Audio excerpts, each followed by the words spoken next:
am about to change how you look at organization and help you move from overwhelm and overload to OMG, I can do this. Do you suffer from organization overload? You know, that guilt-ridden voice in your head that reminds you how messy your closet is, or how frustrating it is to dig through your bathroom cupboard to find something. It's that same irritating voice that says there's too much to do and not enough time to do it. Or that there isn't even a point of getting organized because it's just going to get messy again. Maybe this voice has convinced you that you're just a messy person, so why even bother? I have been this person my entire life, and if you can relate, I am about to change how you look at organization and help you move from overwhelm and overload to OMG, I can do this. So here's the harsh truth.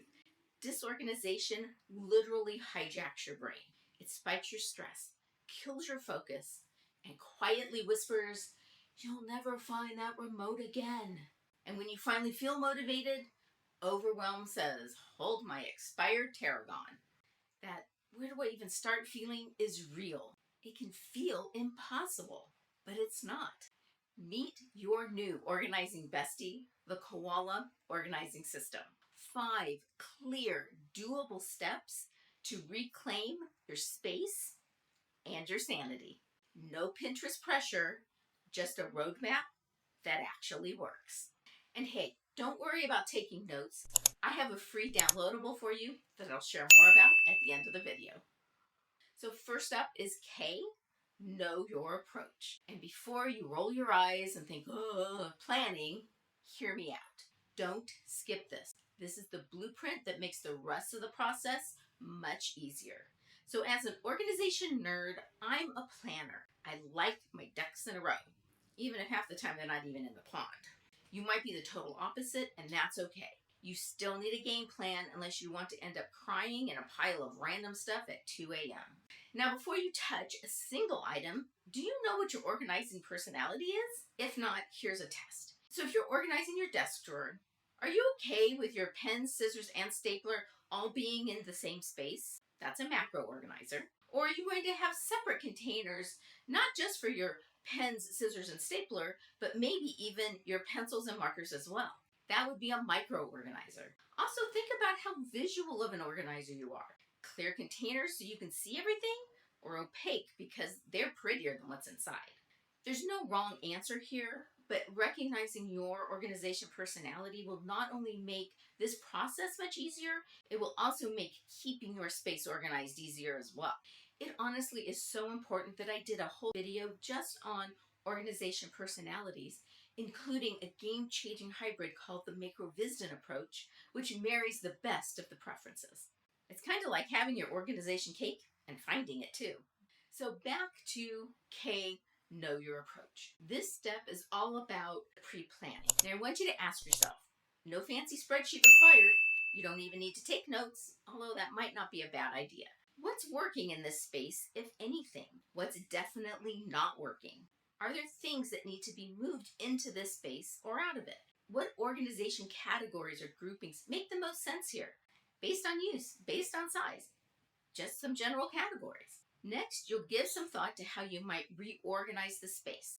What stuff would make better sense where? Don't get too hung up on this step because the truth is, reality will likely smack your planning right upside the head. Focus here on larger changes, such as adding a shelf unit, including bins that might be needed for that, or a specific organizing strategy you've seen, such as adding an individual shelf or adding drawer space.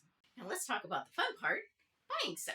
I know you want to, but I forbid you to just go out and buy random bins. Instead, you're going to buy with purpose because, like I said, I guarantee at least some of the plans you make now will change as we move through the process. And before you hit that order button, measure, measure, measure. I cannot stress this enough. A 20-inch bin will not magically shrink to fit on a 19-inch shelf. However, don't micro-focus on purchasing storage. As I said, a lot of your plans are going to need adjusting, as you discover you actually have 5 backup containers of moisturizer. And some bonus tips. If you're planning to add shelf liner, you will want to purchase this ahead of time, and I'm a big fan of Dollar Tree for this. If the space needs painting or repairs, you may want to plan for that now. And consider breaking down larger projects into smaller, more doable projects to ensure that you're actually able to finish the project in a reasonable time frame. Okay, now the fun begins. Step 2 is O for organize everything into categories. And when I say everything, I mean everything or almost everything. There's always exceptions. And I will say it will likely look worse before it looks better, but trust the process. So grab something for notes, a tape measure, and maybe some wine because this part can be revealing. You're about to discover that you own 17 spatulas and apparently collect takeout sauce packets. And you'll need some place to put everything, a table, a counter, your bed, the floor. It doesn't matter, but plan for that in advance. So remove everything from the area being organized and sort into categories, keeping in mind your organization personality, but using the macro approach. Kitchen pantry, the macro approach would be soups, sauces, why did I buy this weird ingredient items? Macro organizers, yes, you need to go a bit beyond canned goods. And micro organizers, refrain from separating your beans by type. Bathroom, toiletries, medications, and that makeup graveyard we all pretend doesn't exist are great macro categories. More detailed than personal items, but not as specific as eyeshadow, lipstick, and mascara. And while you're sorting, be ruthless. That lipstick that makes you look like a vampire, unless you are a vampire, you need to get rid of it. That expired tarragon from 2014, it will not magically become tasty. Yes, this is mine, which I threw away at the end of 2024. So you've done K and survived O, and now you're standing at a mountain of sorted piles. Welcome to A, assess your space and storage needs. This is where your brilliant planning from Know Your Approach comes in, but might need some adjustments. Plot twist, you probably have more stuff in each category than you thought that you did. I don't have that much makeup. It's kind of the organizing equivalent of, I'll just have one cookie. We've all been there. As you decide what storage you need, again, measure, measure, measure. Did I mention that a 20-inch bin is not going to fit on a 19-inch shelf? Before you go shopping, raid your house for containers, mason jars, food storage containers, and those boxes that you kept just because they were too good to throw away. Now is your time of vindication. And if you do need to buy containers, use Ziploc bags or not quite right-sized boxes as temporary stand-ins so you don't need to stop your progress to run to the local Dollar Tree or Target or Walmart for that one special-sized container that may or may not exist. Harsh truth. Sorry, not sorry. And some pro tips. Put larger containers in the back of cupboards and cabinets and smaller ones in the front, but only a maximum of 2 containers deep total. We are not playing Tetris here. And make sure that back container is large enough that you can access without getting on your hands and knees, because no one has time for that. Finally, clean the empty drawers and shelves. I know, revolutionary concept. And if you're adding shelf liner, now's the time to do that. The A step flows right into and works in conjunction with the next step, which is L, locate everything into their new homes. So flexibility at this stage is key because you're about to learn that your perfect planning may not be quite as perfect as you thought. You might have planned to put all of your backup makeup in a 5x5 bin and then realize there is no way that is going to happen. Maybe you guessed that you had 5 cans of soup and you actually have 10. Time to rethink that storage strategy. Be prepared to shuffle things around, not only as you move everything into their new homes, but even in the weeks and months ahead as you live into this new system.